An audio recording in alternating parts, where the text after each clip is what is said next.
Oh, I'm sorry. I do that every week. The music gets me going. Ladies and gentlemen, welcome to Real Fellas Talk Sports. It's Wednesday. It's 8 o'clock. I'm with my fellas, which I love to do every Wednesday, what I call happy hour. Thanks for joining us. Unfortunately, this is our last show before football. So we're going to have some fun with this show. We're going to obviously talk about the NBA Finals.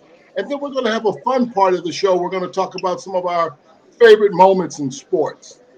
But before we go a step further, I want to say hello to my fellas. And I'm going to start with Mr. Larry Abels, one of my longtime neighborhood buddies. He happens to be in San Juan, Puerto Rico.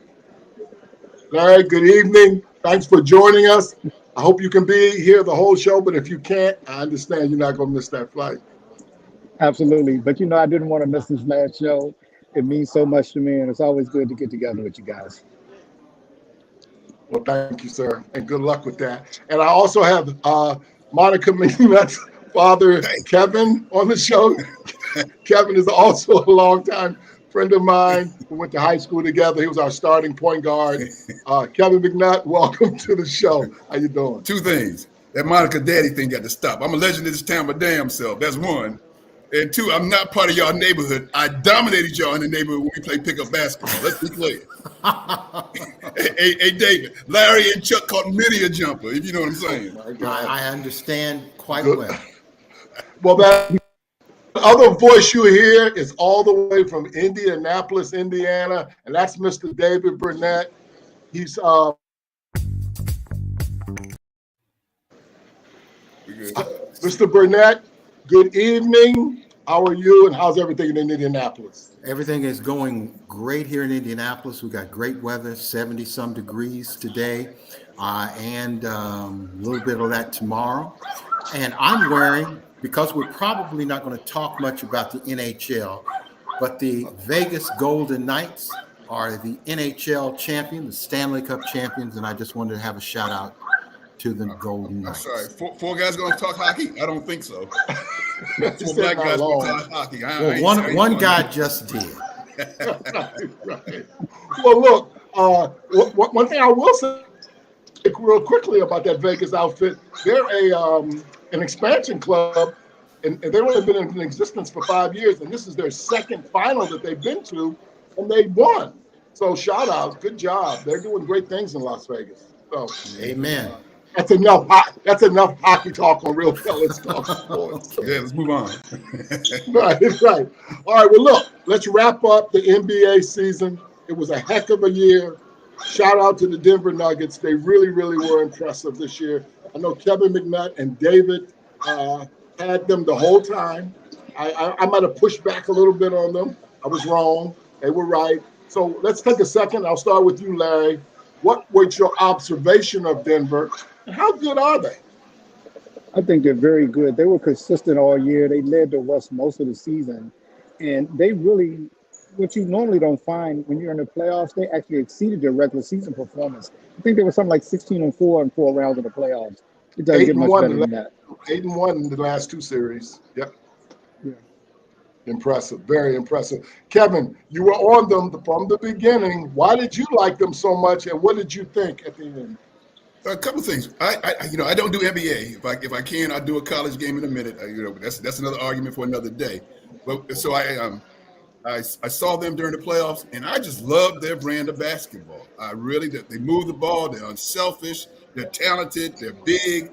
I thought a concern was I don't see Murray as a true point guard, but he handled the ball well because Jokic is a point center. So I just liked them all the way around. The way they play basketball is beautiful. I watched, there was a special on last night about Bill Walton, 4-part series. And Jokic reminds me of Walton in the way that he moves the ball, passes the ball, his skill set, and the way they distribute. Everybody's a team, high IQ team. I just thought Denver was the best thing going. Unselfish. David, so you were right about this, David. We've been battling all year, maybe 2 years over this whole Denver Jokic thing. And you were right. And what a wonderful brand of basketball. So what are your thoughts about Denver winning it? And how good are they? I think they're really good. Mm-hmm. And the one thing I would say in terms of the Denver Nuggets, the NBA should be very proud of them. Fans should be proud of them. And the NBA needs not just to have the same teams every year. Nikola Jokic has changed the way we look at the center position. He's that point center, as Kevin was just mentioning. And they've got, Murray is just an excellent complement to them as well. Oh, by the way, I think we've got Terry Reed, my brother from my neighborhood. I think we've got him on the show now. We got you, Terry? I'm on, folks. He is still. Hey, Terry, welcome to Real Fellas tonight. I'm glad you've joined us, at least for a little looks while. like we may or may not have him for a while. We'll get him. One thing I'll say about Terry, as I am, is an Indiana University graduate, so he's smart. Hey, listen. So look, let me ask you this question. I looked at the ages of the Denver team. Joker's 28, Murray's 26, Porter is 24, Gordon is 27. Could they be the new dynasty, the new Golden State, if you will, over the next 5, 6, 7 years because of their age and how good they are? I'll start with you, David, and let's go back the other way. How about you, Matt? Did you hear that? Were you asking me, Chuck? Yes. I was asking you, given the ages of the Nuggets, could they be the next dynasty, the next Warrior-like dynasty, given their ages? They're all right. Well, let me just say this: we would hope that they will have a successful team. They've had 3 good years in a row. They are one of the powerhouses in the West, but they are not a sexy part of the NFL marketing machine, NBA marketing machine. Yeah. That's part of the problem.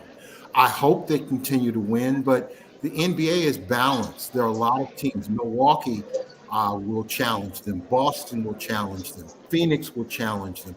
Golden State will challenge them. Sacramento will challenge them. The Los Angeles Lakers, when the last couple of years of LeBron, will challenge them. So it's not wrapped up, but they are good enough to repeat. They're good enough to repeat. I'll add that. Let me see if we can get Terry in. Okay. All right, let's see. Let's do it again. Terry, are you there? I'm here. Mr. Reed. All righty. Mr. Reed, I'm here. welcome, Mr. Reed. Welcome aboard, Mr. Reed. How are you, sir? I don't know about this laptop. Okay, I'm here. All right. Hey, guys. Well, welcome. Sorry I'm a little late. How you doing? I'm doing good. How's everything in Atlanta, Georgia? Everything's beautiful in Atlanta. It rained, so I didn't get to hit tennis balls today. Right. Okay. Yeah, could have later, but welcome. Okay. I'm glad you were able to join us. So, Larry, what do you think of Denver with the youth of that team, the size, the strength, the way they play well together? They can add 1 or 2 other players. Do they have the makings of a dynasty over the next few years? I think they're a good team like they are. They got size. Hold on, Terry. Actually, hold on. Go ahead, Terry. Keep it going. We'll come back to you, Larry. Go ahead, Terry. Okay, actually, they played old style ball. Their ball is like the game is outside now, but they played inside out. And actually, the center, Joker, was the center. Everything ran around him. He kind of had that old style feel to it. And they were tall, talented, and hungry. Mm-hmm. That's my thought on it. Yeah. Yeah. Good thoughts. I like it. I like it a lot. Hey, Larry, what did you think them in terms of them perhaps like the Warriors being a dynasty type team over the next 4, 5, 6 years? Well, I think David hit on a few things. I think there are a lot of good ball players now, and a lot of good teams out there. I'm not sure if they're going to be a dynasty, but I think within the next 5 to 6 years, they could win 2 or 3 more times. And I don't know if that Pretty good. qualifies as a dynasty, but I think they'll be very competitive. Kevin, it's hard to predict because there's going to be a lot of changes in the NBA. And by the way, Kevin, we want to shout out our guy, right? Jeff Green on that Denver Nugget team, Washington, D.C.'s own, Northwestern High School, Georgetown University. So congratulations to Jeff for picking up a ring. What, his 17th year in the league? Yep. Just one of our guys, Yeah. When you start talking dynasty, I know it's hard. When you start talking dynasty, I have a problem with that because I think it takes away for just how hard it is to win a championship, much less multiple ones. It's the hardest thing to do in sports is to win, become at the top of your profession, and to stay there is even tougher. So I don't really go with the dynasty talk, and especially now with the salary cap and injuries. They know about the injury bug because Murray was lights out in the bubble, and then he went down for 2 years. So Porter's hurt a lot too. They were saying the same thing about Giannis in Milwaukee. They're young, Right. and Larry's got to go. But Right. yes. Thanks, Larry. Self travels. Stay polite, brother. So I kind of back off the dynasty thing. I just I'm celebrating a championship, but that's hard, very hard to do to be a champion in your sport. Right. At the professional level. Well, look, let's also take a second and acknowledge the Miami Heat. Look, man, I thought they were undermatched. I really did. However, you guys talked about this on the show a while ago. They do play hard. And in fact, the game Monday night was closer than you thought. They were right there the last couple, 3-4 minutes of the game. So I want to acknowledge Miami. David, what did you think of the Miami Heat effort? They played as well as they can possibly play, considering all the injuries. And, even if they had everybody, they were still a bad matchup for Denver. Mm-hmm. But they played with heart. They played with guts. They played with intelligence. They just maxed out. But I give them all the credit in the world for even getting to the finals, because what they were able to do coming in as, part of the play-in game was sensational. So I give them a lot of credit for the fight that they put up. Mm-hmm. I absolutely. Go, Chuck. Go ahead, Kevin. Spoelstra said this. I saw his post-game interview. He said, "Look, we played our toughest defense of the year in Game 4 and Game 5. Game 4, we lost by double digits at home, and they lost obviously Monday night on the road." He said we couldn't play any tougher, any harder, any better defensively. They were just a good team. He said better team, and he said they were that way from the whole year on. Yeah, they shot the ball badly though. I mean, unfortunately, they waited till the finals to really not shoot the ball well. I think they shot I want to say something like 16% from 3 points on the game the other night, and they only lost by 5. So people like Vincent and even our guy who's the superstar of that team? Murray. Butler. Even Butler didn't shoot a good percentage in that game. He played well. I mean, he had a couple buckets down the stretch, but even he didn't have the Butler-like games in that series. Hey, Terry, what did you think of that? Did he wear down? Maybe. Or they were just too big? Yeah. He didn't seem the same energy he had in Boston series, and especially the Milwaukee series. I thought he was agree. I agree with you. Terry, what did you think of that Miami effort? I thought it was great. They seemed like they couldn't get in the middle like they wanted to. That height kind of stopped them. And actually, the Game 5, those 2 crucial errors, because Denver was shooting like 9 for 18 in the free throw line, right. And those 4 3-pointers those 4 free throws is what won the game for. If they Right. hadn't turned the ball over, they probably would have won game 4, game 5. Strauss That was missed the the jumper difference, in the I thought. corner too. Right. Yeah. Well, I thought that was a good effort. I'll tell you another thing, and I want to get you guys' thoughts on this. And we'll start with you, David. I just thought that the sportsmanship between those two teams, they battled hard, but there was no dirty play. There wasn't a whole lot of complaining to the referees. There weren't a lot of flopping. I just thought, just from a aesthetic standpoint, and then just a sportsmanship standpoint, I thought it was well done. What did you think, David, about that? I think it was just good basketball that we were able to appreciate. You had 2 good coaches. You had great players giving everything that they had, a lot of effort. And that's what we want to see, regardless of who you cheered for, whether it was Denver, whether it was Miami. You knew the guys were playing their hearts out. They didn't give up on either side. Denver was the better team, but Miami fought hard. And I think both teams respected each other. Both coaches respected each other. And in the end, that's what we want to see. Yeah, I agree. Kevin, what do you think about that? Do you think I'm making should I be making even a big deal about it? But just the fact that both teams, I thought, conducted themselves, along with your group, the referees. I don't even think we even mentioned the referees were fine. So do you have any thoughts about that comment? I mean, what did you expect? I mean, what were you expecting? You're giving praise in relation to what? I mean, was last year's bad? Was the year before that bad? Well, it can get physical. When you have to play a team multiple times, it can get physical. Things can happen in those games. Right. No, I mean, especially when the closeout games and all that. I just, again, it was good ball. Well coached, and again, like I said, Denver's brand of ball, moving the ball, unselfish. And so is Miami. They just don't have the talent that Denver has. So the moving the ball, the unselfishness. I mean, Jokic. Man, matter of fact, because I was rooting for Denver, I'm like, Jokic, what are you doing? You got a 5-footer. Why are you doing a lob to Gordon, which has a small window? I mean, you know what I'm saying? But that's the way they play, and so it was just fun basketball to me.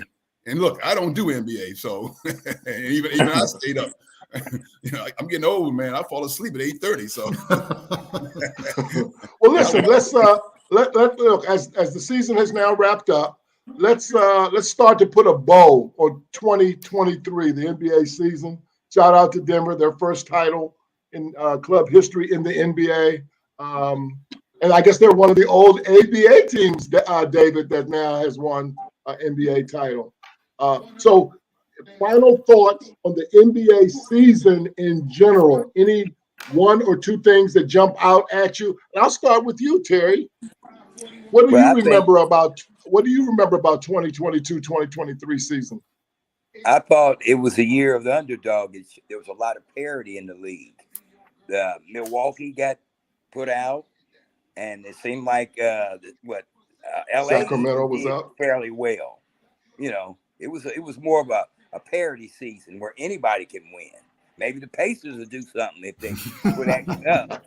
You know what I mean? You're right. The Sacramento Kings, right. The Sacramento Kings, for example. They'll be back. I like them too, right, David? They're good. Yeah, they're just young. Yeah. And then how about you? There's how about what you call the veteranship? Denver seems like, I don't know if they'll be a dynasty, but they got a good chance of winning again. But we'll see. They're young, right? They got a nucleus, and they're young. Hey, David, what would you like to say to put a bow and to wrap up the 22-23 season? Anything that wanted to jump out at you outside of the fact that Denver and Joker were amazing? Well, I think we got to look at Nikola Jokic. Just look at him particularly. He's 6'11", 7 foot. He's slow. He's methodical, but he's accurate, a great passer. It just shows you it's not all about the athleticism of the players. It's how well you think the game through. And, there are many ways to successfully play basketball. And one of the things I think we find through just looking at Nikola Jokic as an example, you don't have to be the greatest athlete. You don't have to be the tallest, smallest, quickest, whatever. You just have to understand the game, the geometry of basketball, and have heart. And Denver showed that we have heart. And that's one of the things that I'd like the fans of the NBA and fans of basketball to really take away from what they saw this year. You don't have to be LeBron James. You don't have to be certain players. All you have to be is good and dedicated. Yeah, I agree. I can't argue with you. I mean, but if I added a little counter to that, the only thing I would say is the center position has gone away. And I would love to see what Joker would have done against Shaq and Alonzo and Patrick and Hakeem Olajuwon and Kareem Abdul-Jabbar. Those type centers who could match him with physicality, which I didn't think many of the other teams can. But he's great, so I don't want to take away from that. And hey, Kevin, you want to put a bow on the 22-23 season? Yeah, I know yeah. you're not a UJ. I got 2 pluses and 2 minuses. On the plus side, you got Joker. I'm gonna stay with what David's talking about, Joker, and counter your thing, Chuck, because that is today's NBA. It's been that way for a long time. Yeah.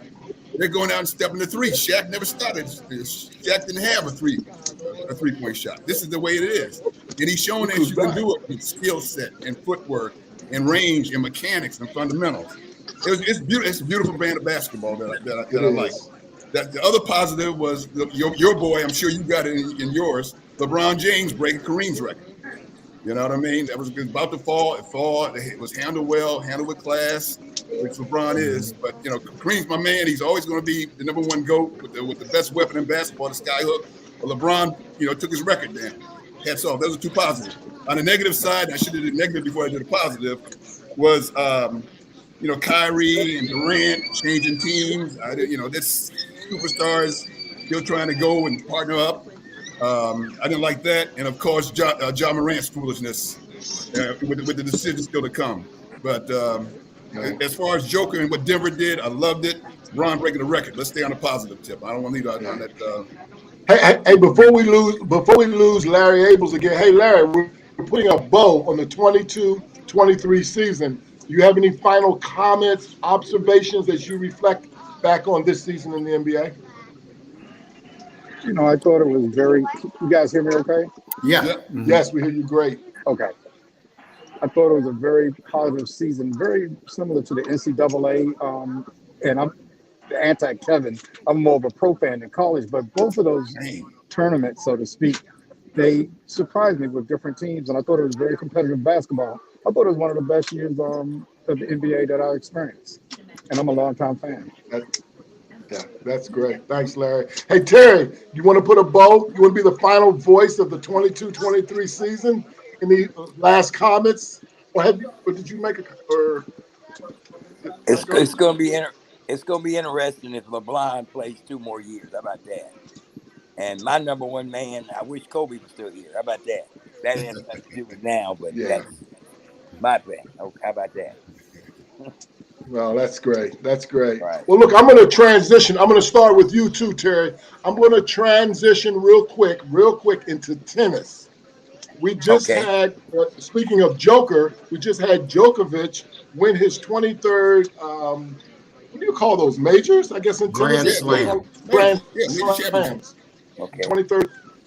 So now he's the all-time. He's leading the pack in terms of Grand Slams. So my question to you, to the panel, is this: between Joker and Laver and Federer and Nadal, who's the greatest male tennis player of all time? Terry? I'm gonna give it to you the way I think. My boy has been almost 20 years. Pete Sampras.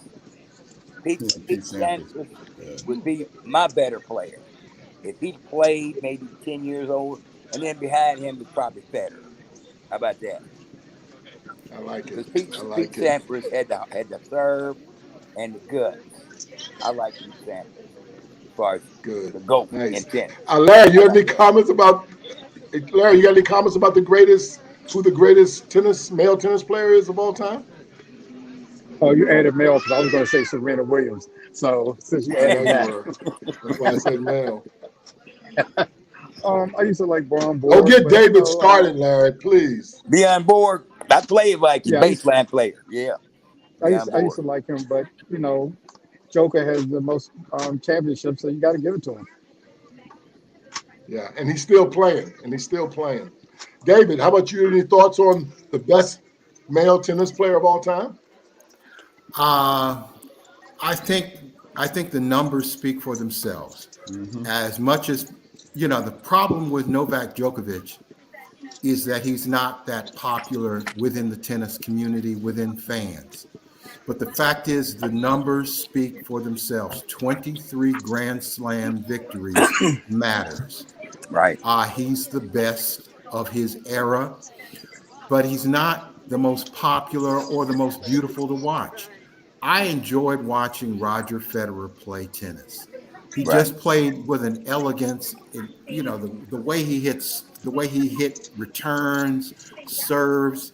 He just was an elegant player. And I just haven't seen a player of that ilk um, in my Very likable. lifetime. But I Very would just likable. still say Novak Djokovic is the greatest male tennis player of all time because the numbers say so. Kevin, any thoughts on this?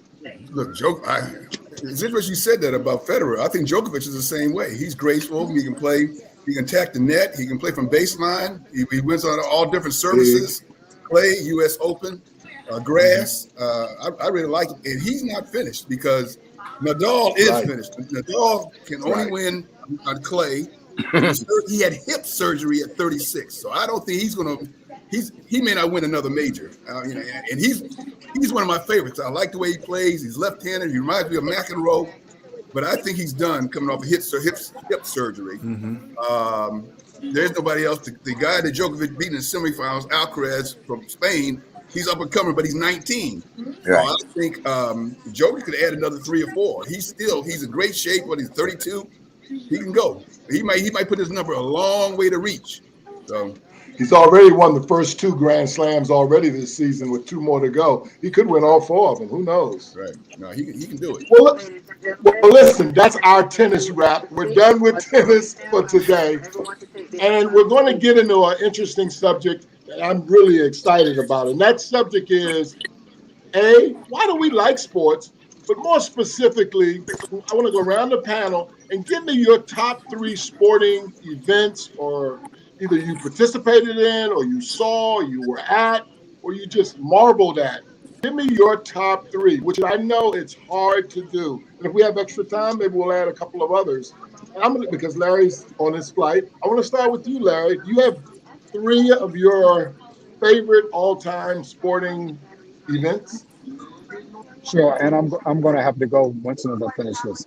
So, Okay. one we talked about in our chat, Doug Williams winning the Super Bowl, leading the Washington football team to winning the Super Bowl, stands out amongst my favorite things. I'm also a big time Los Angeles Lakers fan back in the 80s, so I really enjoyed Magic and Kareem's team back then. And finally, I'm going to say the Washington Nationals winning the World Series in 2019. That was great. But I'm going to wrap it up now. All you guys been great. Look forward to doing it next year. And I want to give my regards and thanks to all of our many followers who have supported the show. It means a lot to me, and I think it means a lot to everybody on the panel. So you It guys take does. care, and I'll touch base with you guys soon, okay? Okay. All Thanks. right, safe travels, Larry. Yeah. All right, Take thanks. care, Hey, Larry. David. I'm going to come to you next. So, how about your 3 top sporting events or activities in your lifetime? And maybe you could also add, why do we like sports so much, if you have any thoughts on that? I love sports. I mean, that's the I do one too. thing that really took me out of being a shy kid, was really embracing sports. I just consumed sports religiously, probably ever since I was probably 5 years old.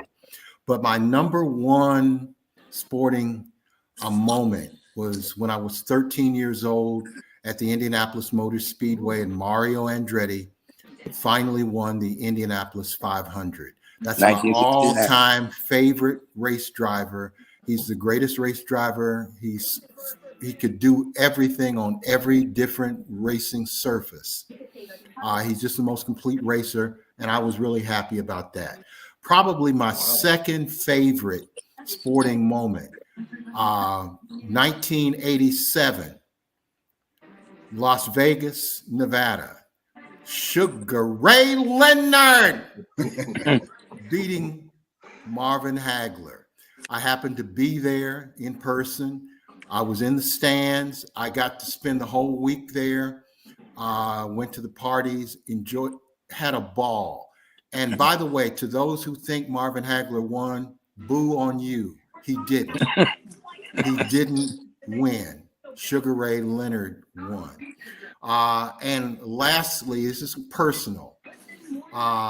Is probably my personal favorite moment, not necessarily my father's. I was 10 years old, and I challenged my dad to a foot race, and I whooped his ass. And I even slowed down because I felt badly about beating my father, and I'm 10 years old, and he's 37 years old. So that's one of my favorite sports moments, whooping my dad's behind. Wow. I didn't see that one coming. That was a good one, David. Nice. I like that. Wow. How about you, Mr. McNutt? How about your, I'm sure I'm somewhat familiar with a couple of yours, but what are your 3 or 4 all-time favorites? Look here, man. That was a good question. I've been asked that question a lot of times, a lot of ways, but so it's changed. But for this, I'll give you my top 4 because I got third place ties. So third for me, and this one's personal. As you know, I refereed for 35 years, high school, some small college. So I got invited just by happenstance to do 2 sporting events that I just can't, when you ask me this question, I just can't cross them off the list. One was the 1988 Olympics.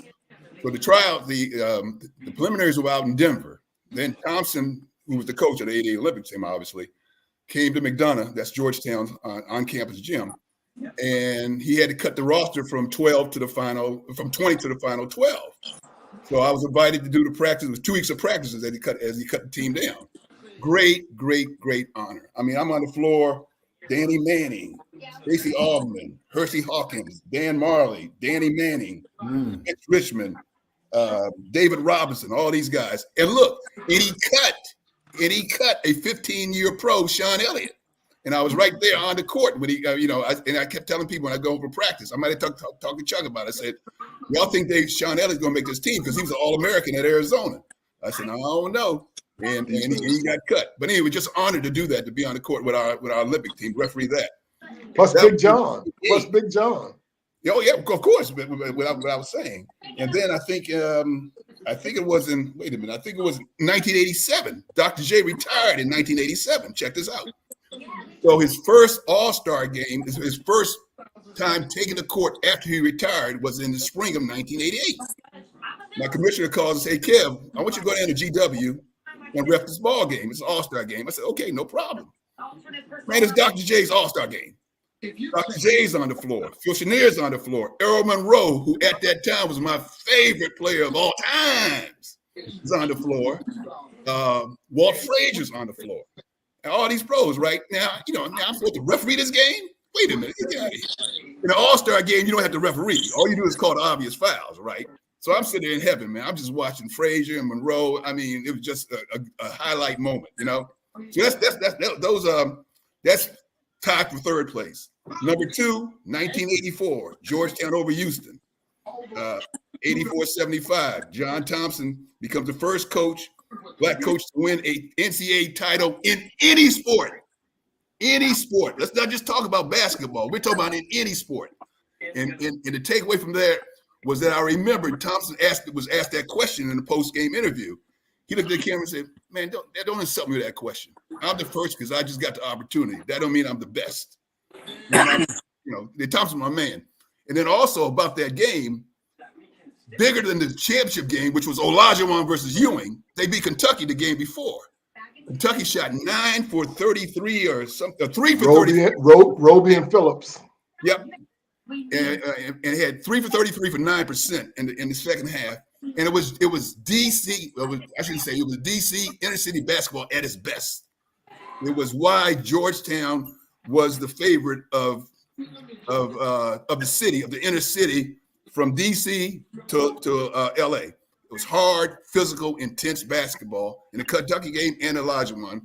So that has to be high. Plus, we were all Georgetown. My daughter went to Georgetown. Thompson coached us at St. Anthony's before he went to Georgetown. Number one, and you know me, Chuck knows me. You know on me, my list. It's on my list too. It's got to be Ali. But look, it's not just a particular fight of Ali's.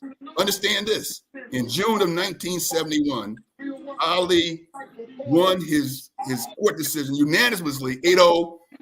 Should have been 9-0, but that's but he won 8-0 verdict to get they overturned his conviction of not fighting in Vietnam.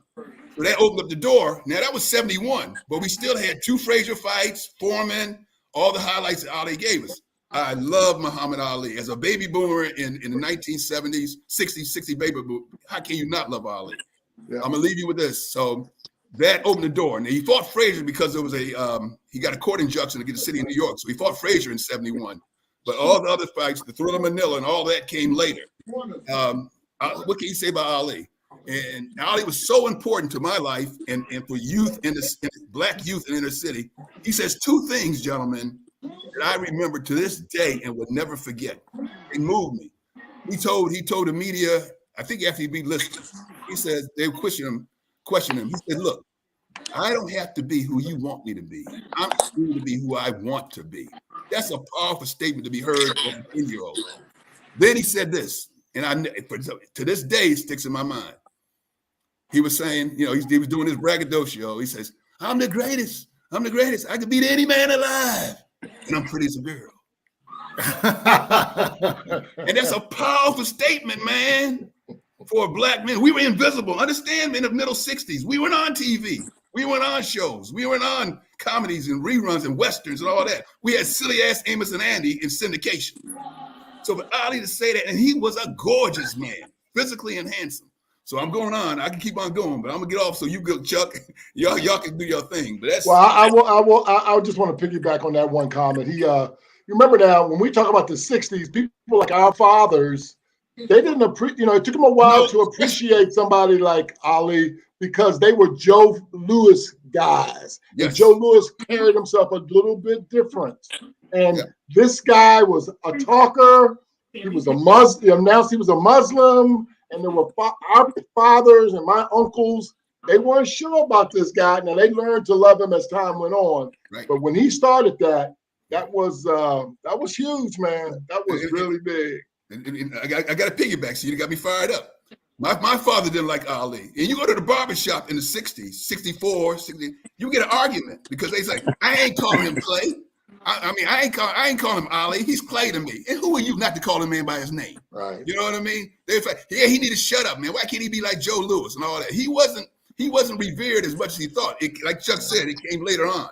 So it was an evolutionary time for all of us in terms of how we viewed and accepted Muhammad Ali. Mm-hmm. And I think the rejection of the draft helped him. His moral stand helped him because my parents didn't like Muhammad Ali at first. My point.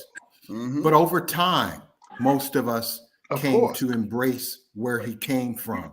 But sometimes it takes, it took him 3.5 years to get back in the ring, 3.5 years to get a modicum of respect again, even if he had some respect when he was fighting Sonny Liston and some of the others. So I think we had to evolve as a people. We hadn't even come to the point of I'm black, I'm proud. Right. Keep that in mind. James Brown. Yep. I remember, now this is going to take us back. I remember being mad at my cousin and I called her black. And I'm like 9 years old. I was punished because I called my cousin black. We weren't ready for black in the mid 60s. Right. There's a lot of things we weren't ready for. Right. Ali changed. It took us a while to evolve as a people and to be able to embrace who we really are. Ali was at the forefront of that. And look, absolutely. I mean, watch this, guys. Y'all know with Reggie Jackson. Now, Reggie Jackson was no shrinking violet at all. You know what I mean? He dominated the camera when he was with the Yankees and all that.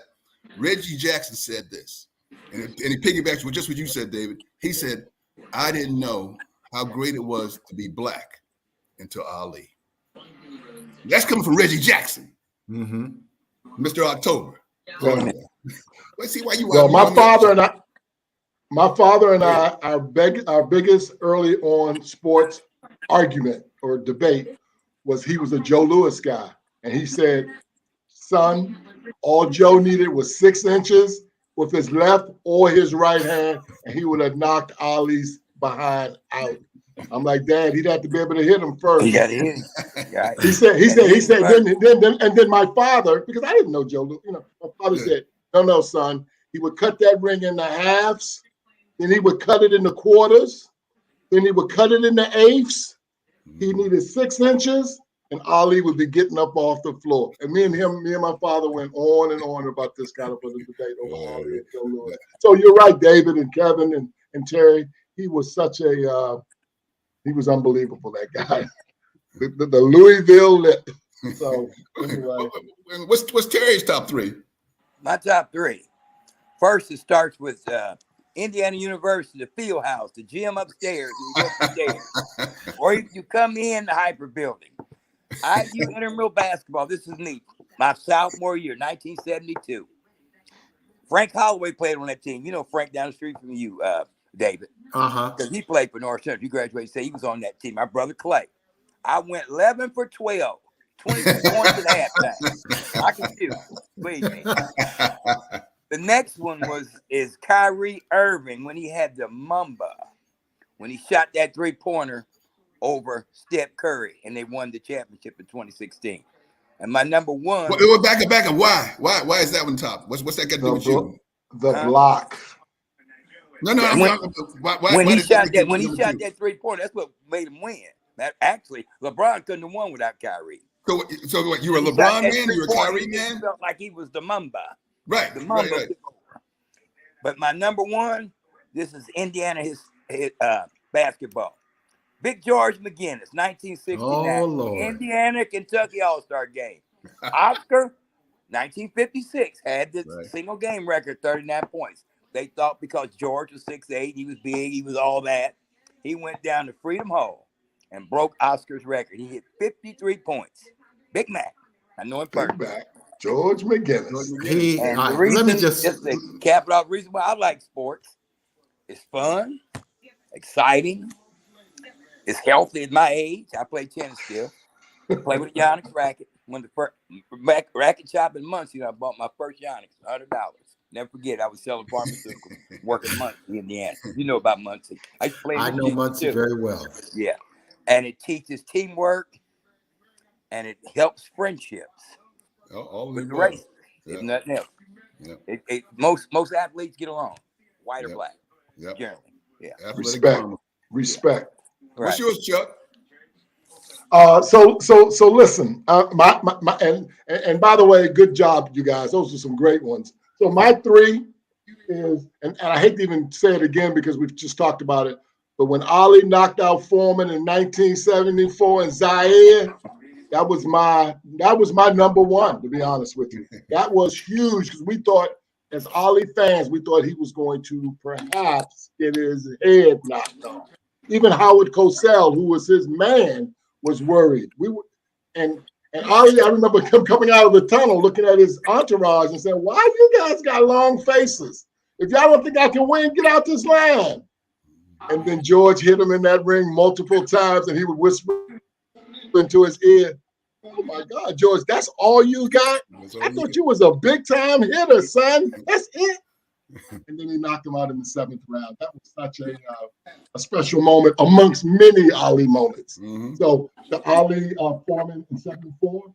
And my fellow IU grad, Mr. Terry Reed, is on the phone, is on the show tonight. So one of my is in 1978, when Indiana beat Michigan for the third time for the national championship.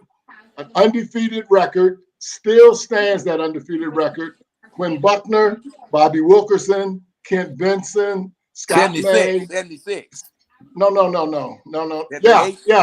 What did I say? 76. What? 78. 78. I'm sorry, 76. Kentucky won in 78. I remember. My fault. 76 is what I meant to say.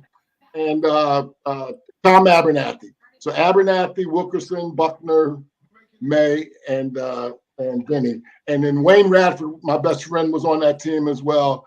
And that's just a special, special thing. I got thrown into the fountain in front of the auditorium, Showalter Fountain down on the campus. Guys used to swim in that when they got drunk too. You just didn't know that. Hey, what a night of, you know Abernathy? My brother Clay Reed, who was 6'3", they said take him under because Abernathy was 6'7". And when I see Tom Abernathy, I told him my brother used to pin his stuff on the backboard. That was the He special started one. asking me, Terry, who you gonna guard? Ain't no guard nobody. I'm gonna put the ball in the hole. That's the name of the game. By the way, hang out in our room, Quinn Buckner and Bobby Wilkerson. Let me just say this real quickly, Terry. Your brother Clay could leap. Yeah. I always admired him. He was somebody I wanted to be able to jump with. They used to say he had more moves than Tom Jones. And we'd be coming down the court, and he said, T, wait till I get in the bucket in case you miss. He knew I wasn't gonna miss. One I like to play them 2-3 zones, I shoot on the top of them. Yeah, Clay Reed, bad boy. Great Indiana high school moments, that sounds like. Wow. What's your third, Chuck? My third one is, look, I went to the Virginia Tech game, November 2019. We had lost 13 straight years to Virginia Tech in football. Charles was a junior that year. Here they come. We just lost a heartbreaker to them down in Blacksburg a year earlier. They came into Charlottesville. We beat them 35-31. Charles had a sack on Hendon Hooker, who just got drafted from Tennessee, which is funny. And Bryce Perkins put on a show. Our quarterback, he had over 260 yards rushing. He had over 230 yards passing. And we finally beat them. And that was, for me, a special moment to see Charles and them finally beat up Virginia Tech. I want to go back around again. This was fun. Chuck, we'll wrap it up. I almost got to your town. I got accepted at Howard to be a pharmacist by state close to home and went, you got a business degree. I almost went to Howard. Reason why I didn't become a pharmacist because they were dorky, and I'm not dorky. I got accepted at Howard. I just didn't go. And you know, Kevin, one of the ones I did not mention, and I just want to quickly say it, I'm a huge, and I'm sure we all are too, I'm a huge Tiger Woods fan. And for me to leave Tiger out, that shows you how tough it is to make this list. Yeah. But that chip in on 16 in 2005, when he won his fourth Masters, is still unbelievable. When that ball sat on that edge with the Nike logo and then fell in, I'll never forget Jack Nicklaus's remarks. Tiger hit the ball over the green on 16, behind the green. Yeah. And the commentator Jack was in the studio, and the commentator said, so Jack, what kind of shot is that for Tiger? Jack said, I don't know. I've never been back there. In other words, he says, I never hit no shot way back there. For Tiger to chip that thing in and make birdie, he too has had a history and a long list of stories. Yeah. Let me just say this. Wait, I want to go back one more time around because maybe we thought of one or two others. I just want to pick one. How about you, David? Just pick another one that you want to add. You talked about Muhammad Ali against George Foreman. Yes. Let me just say this about Big George Foreman. I got a chance to meet him, interview him in his second iteration in his career. He is the most unbelievable transformation in sports that I've ever seen. Agree. He's like two different people. And having gotten a chance to, spend some time with Big George back about 30 years ago. great businessman. He and his brother made a lot of money, still has his money. But the George Foreman, the fearsome George Foreman who knocked out Joe Frazier and who knocked out Ken Norton, brutalized him. Was a completely different human being. It's almost like it's two different people. And I'm just happy that I got a chance to meet George and meet the new George Foreman, the George Foreman that he became. A very inspirational person. Very inspirational person. It's funny how this group of us, our age group, how we look back on things like boxing differently than boxing is of today. I mean, you mentioned earlier Sugar Ray Leonard. I mean, let's spend a lot of time on Ali, as we all have. We talked about Foreman. God knows we all admire Joe Frazier, given what he had gone through. So boxing was a whole different thing than it is today, and those were special matches. Sugar, that whole welterweight thing with Tommy Hearns and Duran and Leonard, and I mean those was Hagler. Are you kidding me? Those were some special times back then. So, indeed. Hey Kevin, you have any last thoughts? Anything pop in your mind as we were doing this? I wrestle with an alligator, tussle with a whale, handcuff lightning, and put thunder in jail. There you so go. bad. I'm so bad I make medicine sick. You know that 88 Olympic team, that same group played in the Pan Am Games in Indianapolis in '87. Robinson and Manning, and they lost too. Yeah. You remember that? I remember that. Look at partner. They lost. It was in Indianapolis. They lost. Got beat. Yeah, I remember that well. And in the Olympics, Hershey Hawkins out of Bradley, who led the nation in scoring, got hurt and didn't play because everybody said Thompson had defense and no shooters, and they forgot about Hershey Hawkins, who went pro. You know that's why they lost. They didn't have enough shooting, but Hershey Hawkins was their shooter. Anyway, he averaged what 39 points a game. Well, we could argue and say the best thing that ever happened to basketball was the 1988 loss of the Olympic Games. Because 92, what happened, David? It changed everything. I disagree. It changed everything. No. Well, they lost in '72 too with Mike Bantam and the Russians cheated. That was a heist. That was a heist. More so than that because we just brought our pros. Doug Collins was on that team too. Yeah. The biggest event in sports was University of Maryland, Texas Western, 5 blacks beating 5 whites from that racist Adolph Rupp. That's the biggest. And you know who was on that team? The great Pat Riley. Yeah, I know. Yeah. Amen. So look, we mentioned, and I want to make one match. So Kevin mentioned Georgetown winning it in 84. 84. Georgetown went to 3 Final Twos. Well, that jersey behind me with the 23 hanging on that wall, that was the beginning of Mr. Jordan, which against Georgetown, with 17 seconds to go, got that sweet jump. How much you bring this up? Well, I bring it up only because we're talking about special moments of sports that were, that's the beginning of Michael Jordan, quite frankly. And he arguably is the first, second, third best player of all time. I just wanted to make mention. And that was a great North Carolina team, and Georgetown battled them to the end. Well, look, that's it, guys. I mean, I swear that really got my juices going. I want to take a second and before I sign off, does anybody have any closing comments? I don't know if we have any closing comments. Nat, do you have any closing comments? No, man. We covered a lot just then, didn't we? Yeah. How about you, Mr. Burnett? Do you have any closing comments? I do. It's really just an acknowledgement that I want to thank all the people who watch us over the last 3 years of Real Fellas Talk Sports. We normally take a break during the summertime. We will be back the first week of September. So those of you, the thousands and thousands who are watching us every week, don't fret because we're not there on Wednesday at 8. We will be back first week of September. Please watch Real Fellas Talk Sports. That's my closing comment. Especially our international audience who gets up early to see us. So Absolutely. We'll be back at football season time, okay? Amen. And I got one last comment. I'll be better prepared next time. I had my laptop set, and all of a sudden it went crazy. So I don't know. Anyway, I enjoyed it. We will definitely invite you back. No question about that, Terry.